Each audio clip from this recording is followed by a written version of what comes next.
So fucking sick. That was so hype. Oh my God. And then we get like all this shit of the jihad. Probably shouldn't say jihad on YouTube.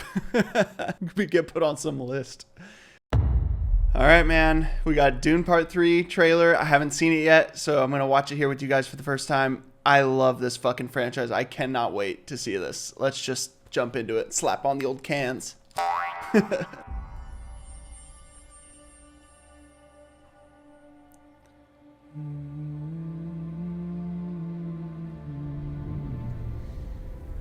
If we have a girl. Oh, so good to be back, man. Oh, this must be long before Messiah. She would need to be strong, like her mother. It's like a flashback, maybe. Oh, and then, yeah, there's the future where he's got his head shaved when he's older.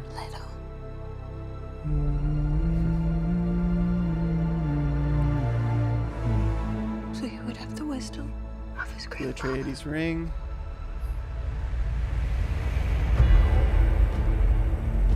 Yeah, baby! I'm so War excited. Man. feeds on itself. Oh, shit. War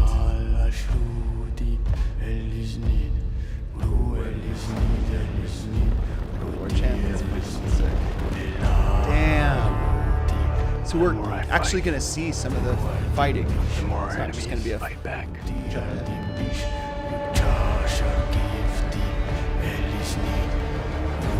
I'm doing the best I can to Duncanite. protect my family.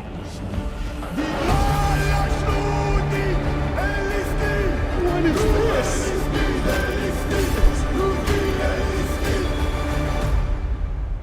How did father? That was fucking sick. Your father never started a war.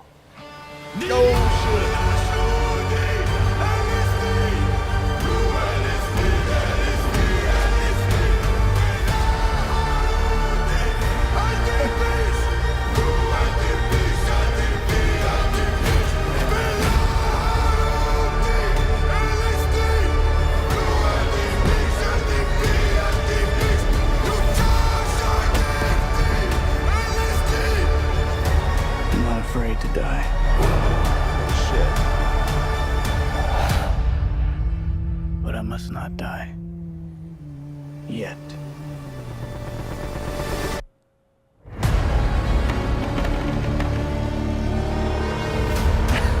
Holy fuck.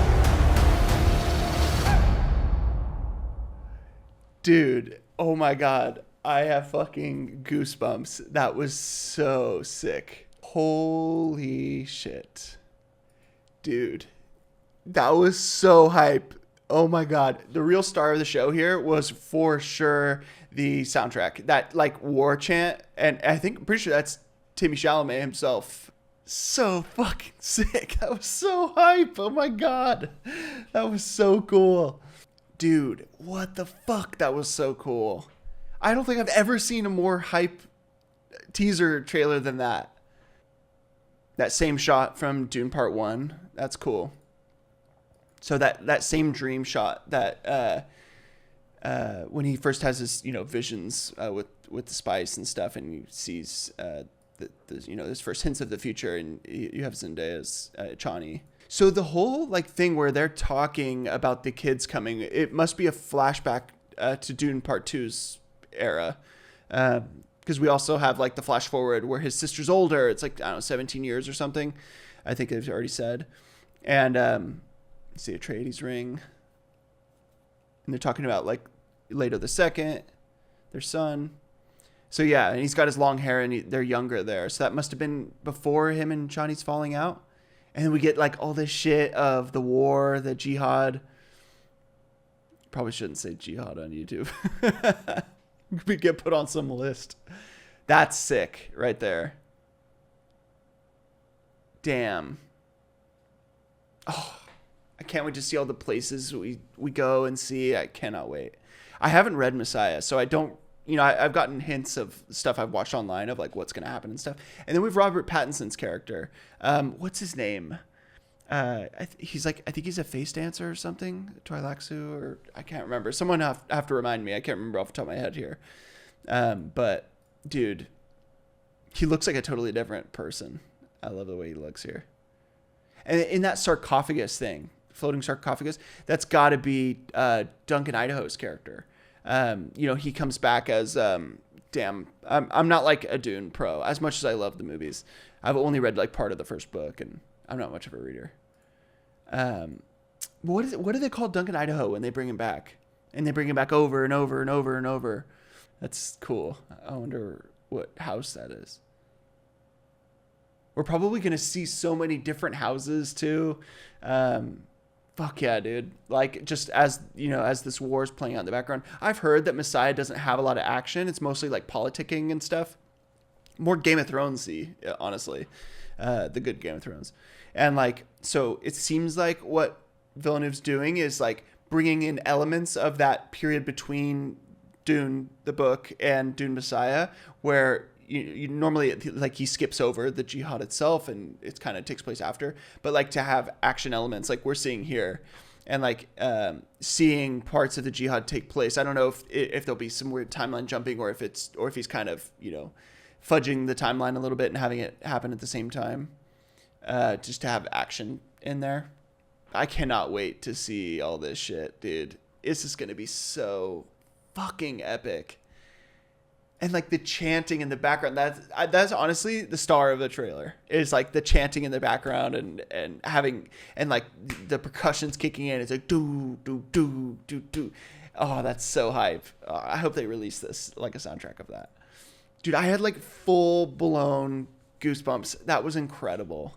Oh, and then we have Anya Taylor-Joy's character. I forget what her name is. Paul's sister. What's her name? I don't know. It's not coming to me. Someone could jump in the comments and remind me. But she's rocking a nice mullet here, I see. But yeah, so like this is where it's obvious, that there's a time jump because she's clearly way older.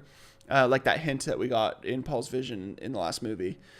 So it does seem like we're going to get maybe 3 distinct timelines here. We have what we saw in the beginning where they talk about their kids. That might be like literally a 5-minute scene and it's done. But where Paul and Chani are, before Paul and Chani have their falling out, before Paul becomes emperor and everything. So yeah, it might be a short scene, but still, we're going to at least get that for a minute, it seems like, where they're talking about their kids and maybe some new information that we haven't learned yet. And then we'll have the jihad itself, which is happening, like I mentioned before, like in between the 2 books. So that might be like, a background element going through the whole thing. With Stilgar is out there with the rest of the Fremen, like out there, fighting this jihad. I guess what they call it, a holy war, right? In the movies, they don't call it jihad. Yeah, and then we'll have like where Paul's head is shaved, where we got a lot of that in the trailer here too, where, where the stone, if you know what I'm talking about, the stone burner explosion happens and all the politicking and stuff, people trying to take Paul out. Definitely seems like that comes, maybe it's sequential. Maybe like it starts with that scene with Paul and Chani and then it goes to the jihad and then that ends and it's like, distinct ends to these things, to these time periods. And then it goes straight to the, third act or the third section where there's all the politicking and assassins and all that shit. I cannot wait, dude. Holy fuck. So exciting, dude. Oh my God. There we have Duncan Idaho. And it looks like he's fighting Paul here? Yeah, that looks like Paul. Where is this? Does Paul, someone will have to tell me, and obviously Denis can totally change it for this version of the story for the movie. I don't know if Paul goes back to Caladan at all. I know that Gurney and in the book, Gurney and Jessica, his mom, go back to Caladan, and they're not like in the book very much. So we'll be curious to see how much they're actually in the movie. But yeah, it makes me wonder. Like, it doesn't seem like it's Caladan.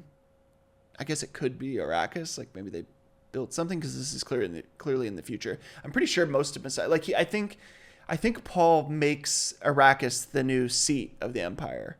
Yeah, I'm pretty sure.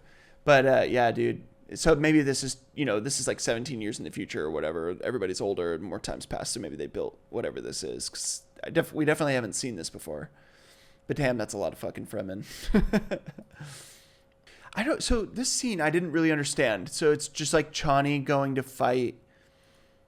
Looks like she's fighting Fremen. So we know that Denise changed the storyline here. She like doesn't accept Paul's rule, and the person he's become, you know, that he's had to become. So it seems like this could be she's standing off against some of Paul's followers. There's like a sandstorm. She looks pretty badass though. I don't know. I'm so curious to see what they do with her and with that storyline. Like Paul says, like, you know, he's seen it. She comes around in time. But I'm curious to see what happens before we get to that point. Dude, I can't. This is the most hype fucking trailer in the world, dude. Oh, the music and damn. But yeah, dude, there's like quite a few really exciting movies that are coming out this year. This one by far takes the cake for the one I'm most excited for. I cannot wait to see. There's just no filmmaker, except maybe, you know, The Odyssey, I'm obviously very excited for. Like Christopher Nolan's like one of the GOATs by far. But right up there with him is Denis Villeneuve. He's so good, dude. He's so good. But I probably don't even need to tell you that.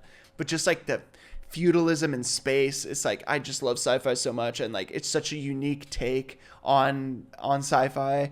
I'm just so it just gets the blood moving, you know what I mean? Like it's so good. I love it. I love it so much. I'd be really curious to hear how excited you are for this. Like if you weren't that excited before, are you now? Did this trailer get you as hyped as it did me? I'm very curious to hear how people feel about this. It just came out, so I haven't heard anybody else's feedback yet or watched any videos or anything. But yeah, dude, if you appreciate shit like this, I'd appreciate a sub if you feel like I've earned it. And a like on the video too, if you think I've earned that as well. Dislike the video if you disliked it. Thanks for tuning in, man. I appreciate, I know your time's valuable, so I appreciate you spending it with me. And I will see you guys in the next one. Talk to you soon. Bye-bye.